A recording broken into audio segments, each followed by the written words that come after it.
Muito bem.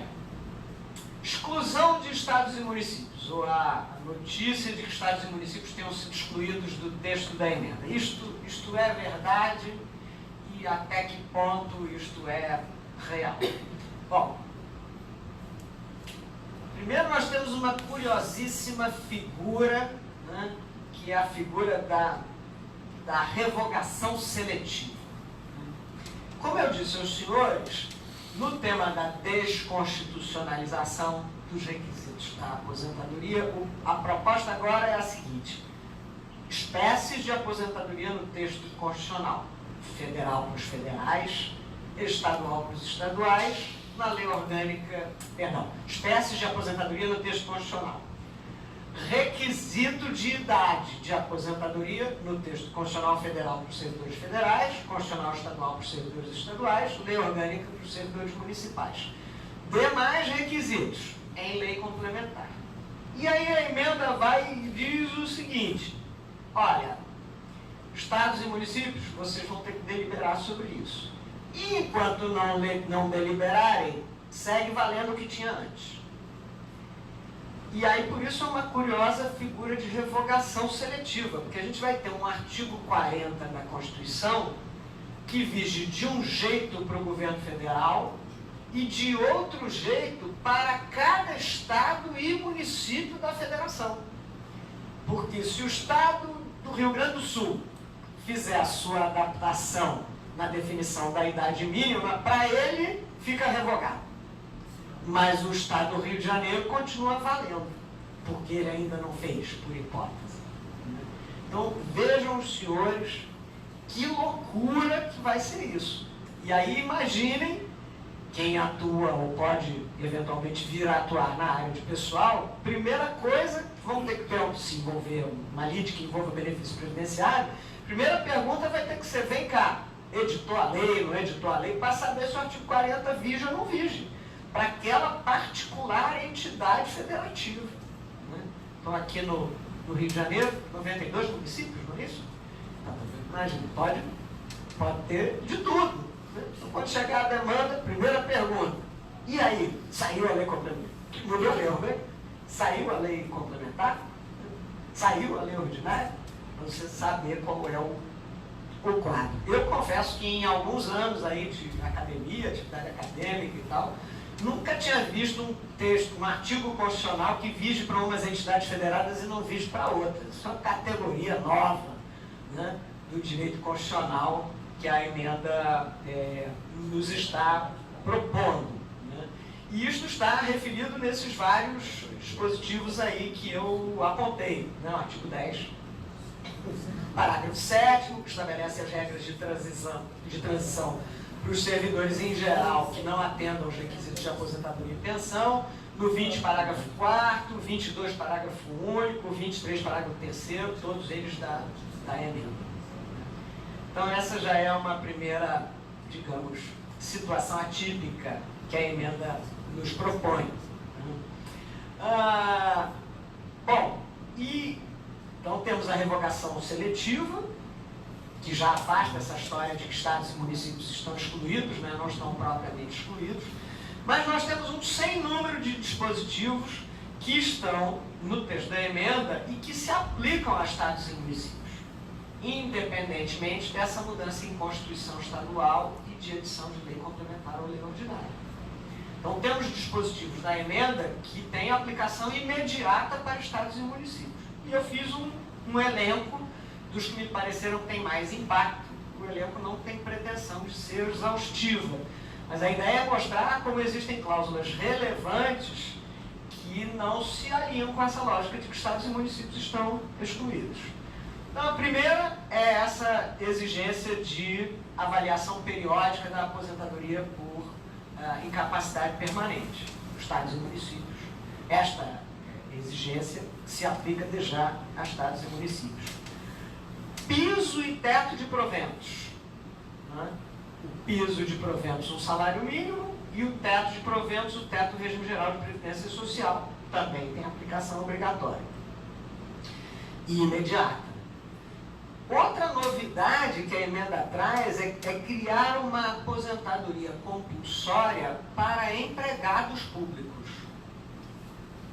Quer dizer, a figura da aposentadoria compulsória é uma figura típica do funcionário público, servidor estatutário. O empregado público, regido por vínculo seletista, nunca foi sujeito à aposentadoria compulsória, mas agora será. E com aplicação imediata. Esta aqui não exige nenhuma interposição legislativa, já diz que, está estabelecida a figura de aposentadoria compulsória igual a dos servidores estatutários.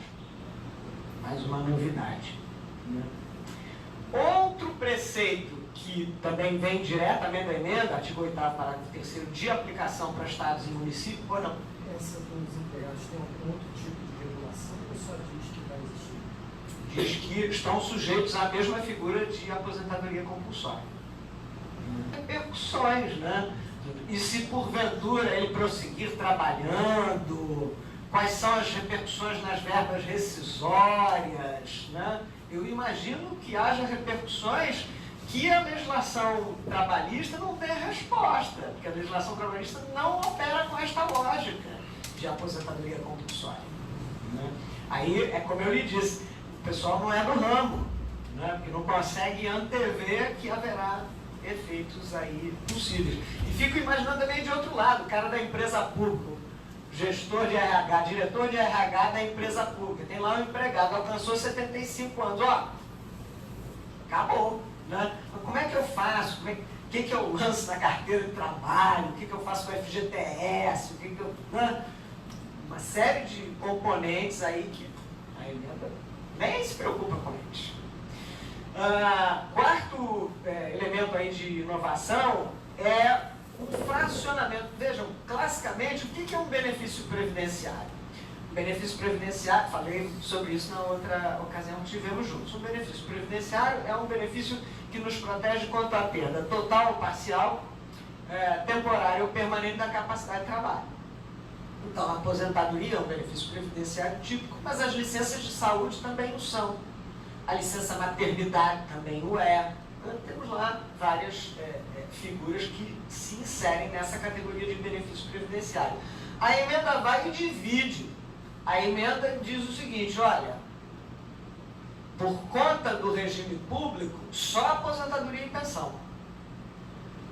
Licenças, proteções relacionadas à perda temporária da capacidade de trabalho, isso é despesa do Tesouro, não é despesa do regime público. E essa também tem aplicação imediata para estados e municípios. Ainda, comandos aplicáveis a estados e municípios. A alíquota de 14%, aqui no estado do Rio de Janeiro até já o é, mas você já tem uma autorização constitucional para estabelecer a progressividade das alíquotas. E aí é preciso esclarecer um pouquinho. A emenda lida a rigor com 3 figuras de alíquotas. Você tem a alíquota ordinária, você tem a alíquota extraordinária e você tem a figura da progressividade. Qual é a diferença? A alíquota extraordinária, ela só poderia incidir em situação de caracterizado desequilíbrio atuarial do sistema. E o que seja caracterizado desequilíbrio atuarial do sistema depende ainda de definição legislativa. Então você não tem hoje cenário ainda que autorize a instituição de alíquotas extraordinárias. E a progressividade? A progressividade é o quê? A progressividade é uma autorização constitucional para que você tenha situações em que não se aplique os 14%, se aplique menos.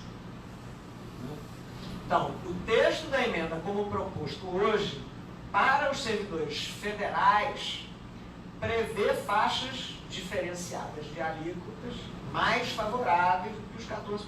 Começam de uma faixa mais baixa, naturalmente para os servidores de remuneração mais baixa.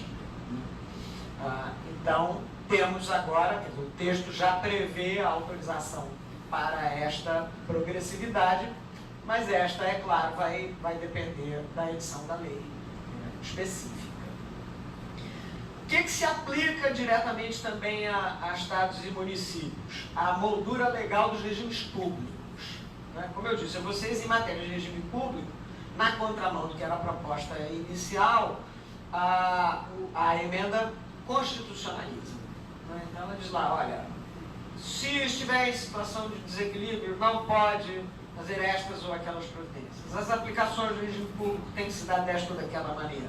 A gestão tem que ser desta ou daquela maneira. Então há uma moldura legal dos regimes públicos que está trazida para o texto da emenda e está estendida já a estados e municípios. Aí dirão os senhores, mas Vanessa, você não disse lá atrás que tinha que ter uma lei complementar? Sim, mas aquela moldura constitucional são as balizas para a futura lei complementar. Portanto, aquela moldura constitucional se aplicará também aqui no Estado do Rio de Janeiro.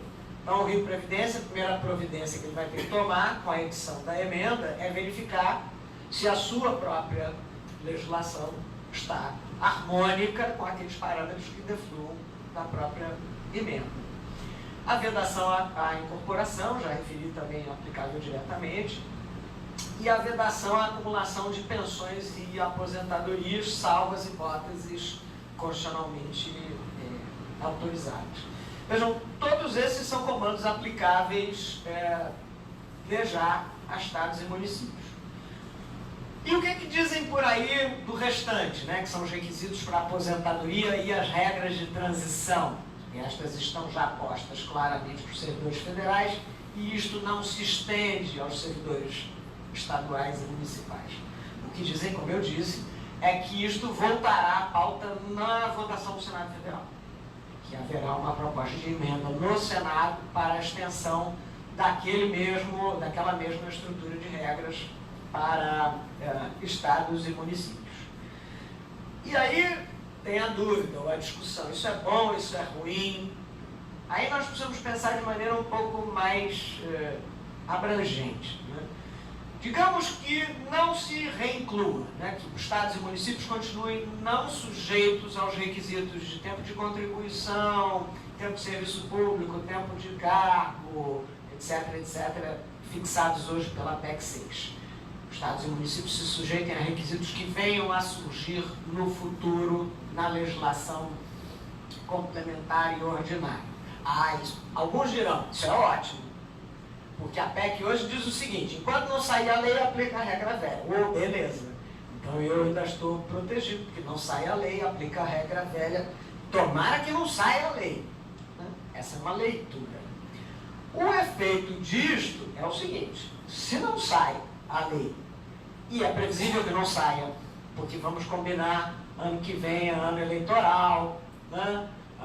Os parlamentares já terão sofrido o desgaste de aprovação de uma iniciativa desta natureza. Eu não consigo imaginar nem a Câmara Municipal do Rio de Janeiro, nem a Assembleia Legislativa do Estado do Rio de Janeiro animadas para votar. Vamos votar aqui a lei da reforma da Previdência. Acho que não. Né? Se a lei não sair, continua se aplicando o sistema antigo, como eu disse, e a gente continua aprofundando a crise do sistema previdenciário. Mas que ótimo, eu vou poder me aposentar. Ok, resta saber se o regime vai ter capacidade de pagar. Né? Porque enquanto aprofundar a crise do sistema previdenciário, mais uma vez, a gente tem problemas aí no ajuste fiscal. O Estado do Rio de Janeiro, em particular, está sob o regime de recuperação fiscal, tem lá uma série de limitações adicionais. Então, assim, esta solução de remeter a matéria para o legislador local, que está muito mais sujeito às pressões dos segmentos funcionais de toda a natureza, é uma solução muito arriscada. Né? E ela ainda tem uma outra implicação, sobre a qual eu comentava aí também no corredor antes da gente sentar para conversar, que é o seguinte: não se aprovando a lei e agravado o problema do ajuste fiscal, a gente tem, em alguma medida, um comprometimento do próprio sistema federativo. Porque o que vai acontecer é o que aconteceu no passado recente do Estado do Rio de Janeiro. Você, em situação de crise aguda, você vai bater na porta da União pedindo, pelo amor de Deus, me dê alguma coisa. E nesse me dê alguma coisa, cada vez mais você tem o comando, né? Ainda que formalmente o regime seja federativo, com autonomia das entidades, né?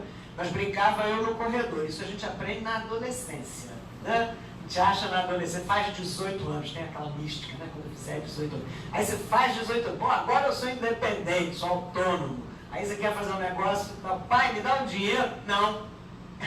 Aí, opa, não sou tão autônomo assim, né? Então a mesma lógica pode se pôr em relação a estados e municípios. Então esse problema da inclusão ou não é um problema complicado. Nós tivemos um evento em que se discutia essa mesma matéria na Procuradoria-Geral do município e havia um interventor, um colega que estava fazendo uma intervenção dizendo: não, isso é ótimo do ponto de vista da autonomia, a gente não pode partir desse pressuposto de que o legislador local não tem capacidade de dispor sobre isso.